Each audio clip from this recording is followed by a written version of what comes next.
اعوذ باللہ من الشیطان الرجیم بسم اللہ الرحمن الرحیم وَإِذْ غَدَوْتَ مِنْ أَهْلِكَ، اور جب آپ صبح کو نکلے اپنے گھر سے، تُبَوِّئُ الْمُؤْمِنِينَ کہ بٹھا رہے تھے مسلمانوں کو، مقاعد للقتال مورچوں میں جنگ کے لیے، واللہ اور اللہ تبارک و تعالی سمیع خوب سننے والا ہے، علیم خوب جاننے والا ہے۔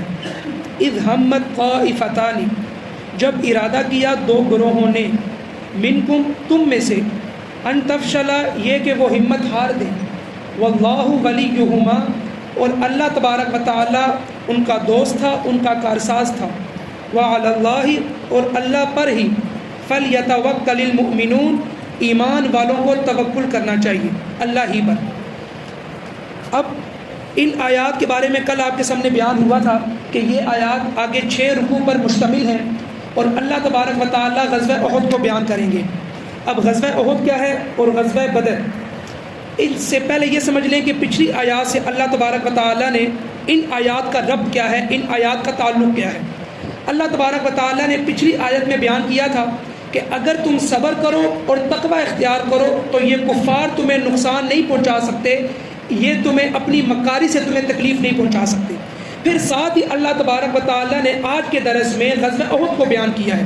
تو غزوہ احد کو بیان اسی لیے کیا کہ غزوہ احد میں مسلمانوں کو نقصان پہنچا تھا، تو اب اللہ تبارک و تعالی بتلا رہے کہ مسلمانوں کو نقصان کیسے پہنچا، اور پھر کیا کفار مسلمانوں کو، کیا کفار نے شکست دی تھی اور کیوں دی تھی اور کیسے ہوئی۔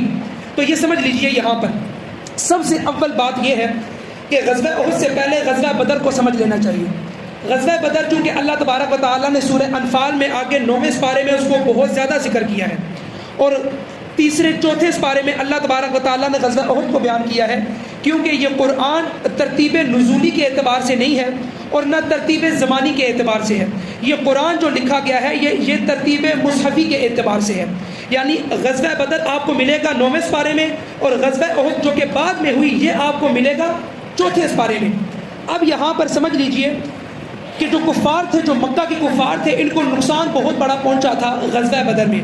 ان کے 70 بڑے آدمی مارے گئے تھے اور 70 بڑے سردار ان کے قید ہوئے تھے، اور ان کی شکست ان لوگوں کے ہاتھوں سے ہوئی تھی کہ جو کہ 1 سال پہلے جنہوں نے ہجرت کی تھی مکہ سے مدینہ کی طرف، یعنی اپنے لوگوں کے ہاتھوں انہوں نے شکست کھائی۔ تو ان کے دل میں ایک بہت بڑی الجھن تھی، اور ان کی رات کی نیندیں حرام ہو چکی تھی کفار مکہ کی، کہ کس طرح ان غیور یعنی کہ ان غریب مسلمانوں نے ہمیں شکست دے دی۔ اب انہوں نے پورا سال محنت کی، اور محنت کرنے کے بعد انہوں نے ایک بڑا لشکر تیار کیا۔ کس نے؟ ابو سفیان نے، چونکہ یہ بعد میں مسلمان ہو گئے تھے، لیکن اس لیے ہم ان کا نام ادب سے لیتے ہیں۔ حضرت ابو سفیان رضی اللہ تعالی عنہ نے ابھی اسلام نہیں لائے تھے، انہوں نے پورا قافلہ تیار کیا، پورا لشکر تیار کیا کہ اب مسلمانوں کو شکست دی جائے گی۔ 3000 کا لشکر مکہ سے روانہ ہوا مدینہ کے اوپر چڑھائی کرنے کے لیے۔ یہ بات معلوم ہوئی نبی کریم صلی اللہ علیہ وسلم کی، تو نبی کریم صلی اللہ علیہ وسلم نے صحابہ کو بٹھایا اور ان سے مشورہ کیا۔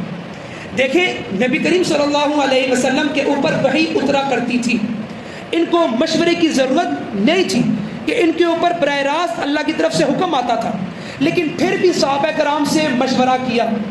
تو یہاں سے ہمیں مشورے کی ہمیں اللہ تبارک و تعالیٰ نے علم اور معلومات دی کہ مسلمانوں کو ہر بڑے معاملے میں مشاورت کرنی چاہیے۔ اللہ کے نبی نے مشاورت کی تو صحابہ کرام نے کہا، کیونکہ کئی صحابہ کرام غزوہ بدر میں شریک نہیں ہوئے تھے، تو ان کے دل میں ایک تڑپ تھی کہ کیوں نہ ہم بھی جا کر کفار کے مقابلے میں لڑیں، اور شہید اور شہادت ہی مطلوب ہے، مقصود ہے مومن کے لیے، تو لہٰذا ہم شہید ہو جائیں گے اللہ کی راہ میں۔ تو اکثر صحابہ کرام نے یہ مشورہ دیا کہ اے اللہ کے نبی، ہم مسلمان مدینہ سے باہر جا کر لڑیں گے، لیکن اللہ کے نبی اور اسی طریقے سے عبداللہ بن ابی کی یہ اپنی مشاورت تھی کہ مدینہ میں رہ کر کفار سے لڑا جائے۔ لیکن اکثر جو صحابہ کرام تھے ان کی یہ مشاورت تھی، ان کا یہ مشورہ تھا کہ مدینہ سے باہر جا کر لڑا جائے۔ اللہ کے نبی نے انہی کی بات پر عمل کیا۔ اب جو کفار آئے تھے مکہ سے، 3000 کا جو لشکر آیا تھا، ان میں ان کی عورتیں بھی موجود تھیں۔ ابو سفیان نے کہا اب ہم نے مسلمانوں کو چھوڑنا نہیں ہے، تو کہیں ایسا نہ ہو کہ وہ ہم پر حاوی ہو جائیں اور ہمارے پیر اکھڑ جائیں، لہٰذا اپنے پیروں کو نہ اکھاڑنے کے لیے اپنی عورتوں کو بھی لے آئے کہ عورتوں کو دیکھ کر پھر ہمارے مرد غیرت کھا جائیں گے اور میدان جنگ سے پیٹھ پھیر کر نہیں بھاگیں گے۔ لہٰذا اتنا بڑا لشکر آیا مسلمانوں کو ختم کرنے کے لیے، اور اللہ کے نبی نے فوری حکم دیا کہ ہم مدینہ سے باہر جا کر لڑیں گے۔ اب یہاں پر مدینہ سے باہر جو ہی مسلمانوں کا لشکر گیا تو یہ 1000 صحابہ کرام تھے۔ کتنے تھے؟ 1000 کا لشکر 3000 کے مقابلے میں جا رہا تھا۔ اب ہوا یہ کہ 3000 کے لشکر کے سامنے جو 1000 کا تھا لشکر، اس میں سے عبداللہ بن ابی نے اپنے 300 بندے الگ کر لیے۔ عبداللہ بن ابی جو کہ منافقین کا سردار تھا، اس نے کہا کہ جب اللہ کے نبی نے میری بات نہیں مانی، کیونکہ نبی کریم صلی اللہ علیہ وسلم کے آنے سے پہلے مدینہ میں جو سرداری کا ایک چناؤ تھا، جو سرداری کا انتخاب تھا، وہ عبداللہ بن ابی کے حق میں تھا کہ آنے والے دور میں عبداللہ بن ابی ہمارا سردار ہوگا، تمام کے تمام مدینہ کے سرداروں کا، تمام کے تمام مدینہ کے قبیلوں کا۔ تو عبداللہ بن ابی اپنی ایک چودراہٹ رکھتا تھا کہ بھئی میری ایک چودراہٹ ہونی چاہیے، تو لہذا اس نے کہا کہ اللہ کے نبی نے میری بات نہیں مانی تو میں اپنے لوگوں کی جانیں کیسے ان کی راہ میں دے دوں، لہٰذا میں اپنے 300 بندے لے کر سائڈ پہ ہو گیا۔ اب یہ 300 بندے لے کر الگ ہو گیا۔ پیچھے کتنے رہ گئے مسلمانوں میں؟ 700 بندے۔ اب 700 بندے کے اندر بھی 2 قبیلے تھے مسلمانوں کے جو کہ مدینہ کے تھے، بنو حارثہ اور بنو سلمہ۔ ان کے دل بھی ڈگمگانا شروع ہو گئے کہ کہیں ایسا نہ ہو کہ ہم بھی اپنی جانیں دے دیں اور مسلمانوں کی یہ جنگ ریگاں چلی جائے، تو لہٰذا ہم بھی پیچھے ہٹ جاتے ہیں۔ لیکن اللہ تبارک و تعالیٰ نے ان کے دل مضبوط کر دیے۔ یہ آگے انشاءاللہ آ رہے ہیں۔ اب اللہ کے نبی جب وہاں پر گئے تو وہاں پر جہاں پر مسلمانوں نے صف بندی شروع کی، وہاں پر مسلمانوں نے اپنے پیچھے پہاڑی کے اوپر، اللہ کے نبی نے اس پہاڑی کے اوپر 50 تیر انداز بٹھا دیے کہ کہیں ایسا نہ ہو کہ ہم پر پیچھے سے حملہ آور ہو جائیں، کون؟ کفار۔ تو لہذا تم 50 تیر انداز یہاں پر موجود ہوں گے۔ عبداللہ بن جبیر رضی اللہ تعالی عنہ کی نگرانی میں 50 تیر اندازوں کو بٹھا دیا ایک پہاڑی کے اوپر، اور ساتھ ہی یہ فرما دیا کہ اگر ہم جنگ جیت جائیں، اور نمبر 2، اگر پرندے آ کر ہمارے جسموں کے اوپر سے ہمارے گوشت کو نوچنا شروع کر دیں، تم نے تب بھی اس پہاڑی کو نہیں چھوڑنا۔ یہ اللہ کے نبی نے ان کو سمجھا کر ان کو بٹھا دیا 50 تیر اندازوں کو۔ اب جنگ شروع ہوئی اور جنگ میں کفار کے پاؤں دوبارہ اکھڑ گئے اور وہ شکست کھا کر واپس جانے لگے۔ ابو سفیان کی نگرانی میں یہ پوری جنگ ہوئی۔ اب وہ واپس جو ہی مڑے تو جاتے ہوئے مسلمانوں میں اعلان ہونا شروع ہو گیا کہ مسلمانوں کو فتح نصیب ہوگی، اور جو کفار اپنا اسلحہ چھوڑ کے جو مارے گئے وہ اسلحہ چھوڑ کر جانے لگے تو مسلمانوں نے مال غنیمت کو جمع کرنا شروع کر دیا۔ اور اسی طریقے سے جس پہاڑی کے اوپر 50 بہترین تیر انداز بٹھائے تھے اللہ کے نبی نے، جب انہوں نے دیکھا کہ مسلمانوں کو تو فتح نصیب ہوئی ہے، تو وہ بھی پہاڑی کو خالی کر کے آ کر انہوں نے بھی مال غنیمت کو جمع کرنا شروع کر دیا۔ عبداللہ بن جبیر نے روکا لیکن مسلمان نہیں روکے، بلکہ انہوں نے آ کر مال غنیمت کو جمع کیا۔ اب ہوا یہ کہ جاتے ہوئے ابو سفیان کا جو قافلہ تھا، ان کا سپہ سالار خالد بن ولید رضی اللہ تعالیٰ عنہ تھے، جو کہ بعد میں اسلام لے آئے تھے۔ انہوں نے مڑتے ہوئے آخری نظر دیکھا کہ جس پہاڑی کے اوپر 50 تیر انداز تھے، کیا وہاں پر لوگ اب بھی موجود ہیں کہ نہیں۔ جب انہوں نے پہاڑی کے اوپر دیکھا تو وہ پہاڑی خالی ہو چکی تھی، بہت کم صحابہ کرام اوپر موجود تھے، اکثر صحابہ کرام وہاں سے جا چکے تھے۔ خالد بن ولید نے کہا کہ اب یہاں سے حملہ کیا جائے۔ ابو سفیان نے کہا نہیں، یہاں سے ہم لوگ حملہ آور ہوں گے تو پھر بھی۔ خالد بن ولید نے کہا نہیں، مسلمان یہاں سے جا چکے ہیں، یہ بہت کم صحابہ ہیں، ان کو شہید کر کے اگر ہم اس پہاڑی کے اوپر آ گئے تو یہ میدان ہمارا ہوگا، یہ میدان جنگ ہمارا ہو جائے گا، تو شکست ہماری فتح میں نصیب ہو جائے گی۔ ابو سفیان نے کہا ٹھیک ہے۔ خالد بن ولید رضی اللہ تعالیٰ عنہ نے وہاں سے آ کر مسلمانوں کے اوپر پیچھے سے حملہ کیا، اور جو چند صحابہ کرام پر موجود تھے ان کو شہید کیا، اور پھر وہاں سے مسلمانوں کو مارنا شروع کر دیا اور شہید کرنا شروع کر دیا۔ ایک ایسی جنگ شروع ہوگی جو کہ مسلمانوں کے حق میں تھی، وہ بعد میں مسلمانوں کے لیے شکست، یعنی کہ شکست بھی نہیں کہہ سکتے، کہ مسلمانوں کو بھاری نقصان اٹھانا پڑا، کہ بڑے سردار اور بڑے لوگ نامور لوگ 70 صحابہ کرام شہید ہو گئے اس حملے کی وجہ سے۔ جب یہ چیز دیکھی اور افراتفری مچ گئی، اور کفار کا مکمل طور پر اپنا ایک نظریہ تھا کہ فوری طور پر اللہ کے نبی کو دنیا سے ختم کیا جائے، اللہ کے نبی کو مار دیا جائے، نعوذ باللہ۔ فوری طور پر انہوں نے پتھر مارے اللہ کے نبی کو، جس کی وجہ سے ان کے دندان مبارک شہید ہو گئے، ان کو زخمی کیا گیا۔ لیکن جو بھی تیر چلاتا، ایک نہ ایک صحابی آ کر اللہ کے نبی کے سامنے آ کر اپنا سینہ تان کے کھڑا ہوتا، وہ تیر آ کے صحابہ کو لگتے، اللہ کے نبی کو نہ لگتے۔ تو فوری طور پر اللہ کے نبی جو تھے ان کے مدد اور ان کو مکمل طور پر حفاظت اور معصور کر لیا صحابہ کرام نے، شہادتیں دیتے رہے لیکن اللہ کے نبی کو شہید ہونے نہیں دیا۔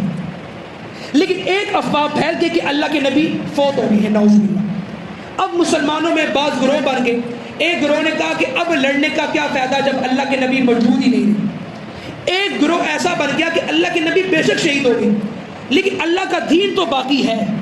اللہ کے دین کی خاطر مسلمانوں نے غصے میں آ کر کفار کے اوپر اپنی تلواریں توڑنا شروع ہو گئی۔ جب تلواریں توڑنا شروع ہو گئے تو پھر کفار کو اپنی پیر اکھیڑنے پڑے، اور وہاں سے کفار اپنے پاؤں انہوں نے پیچھے کھینچ لیے اور دوبارہ میدان جنگ سے پیچھے ہٹ گئے۔